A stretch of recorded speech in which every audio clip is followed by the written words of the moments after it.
जिस टैरिफ को हथियार बनाकर ट्रंप भारत, चीन समेत पूरी दुनिया पर दबाव बना रहे थे, उसी टैरिफ को अमेरिकी सुप्रीम कोर्ट ने अवैध करार देते हुए रद्द करने का फैसला सुनाया है।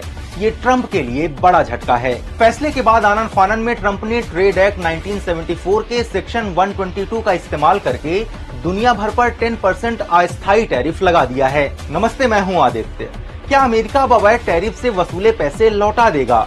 भारत की 18% वाली ट्रेड डील का क्या होगा और क्या ट्रंप का नया 10% ग्लोबल टैरिफ टिक पाएगा? ऐसे ही जरूरी सवालों के जवाब जानेंगे आज के एक्सप्लेनर में।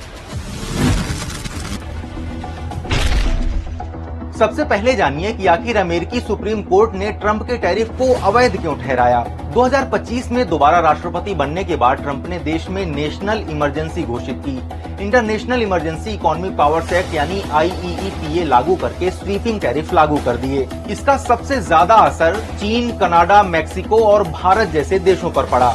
लर्निंग रिसोर्सेज और BOS सिलेक्शन जैसी अमेरिकी कंपनियों और छोटे कारोबारियों ने इसके खिलाफ मुकदमा किया। तब निचली अदालत ने कहा था कि IEEPA कानून राष्ट्रपति को टैरिफ लगाने की पावर नहीं देता है।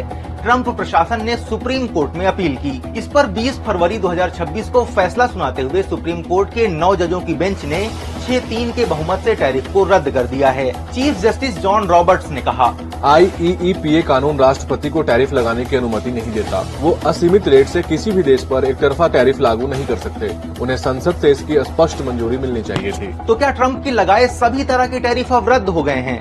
नहीं, कोर्ट ने सिर्फ IEEPA के तहत लगाए 2 तरह के टैरिफ को अवैध करार दिया है। पहला, चीन, कनाडा, मैक्सिको पर फेंटानिल ड्रग के इंपोर्ट की वजह से लगाया गया टैरिफ, और दूसरा सभी देशों पर लगाया गया 10% बेसलाइन टैरिफ और भारत जैसे 16 देशों पर लगाया गया रेसिप्रोकल टैरिफ। इनसे इतर ट्रेड एक्सपेंशन एक्ट 1962 के सेक्शन 232, ट्रेड एक्ट 1974 के सेक्शन 301 के तहत जिन देशों पर टैरिफ लगाए गए वो जारी रहेंगे। साथ ही स्टील और एल्यूमीनियम के इंपोर्ट पर लगा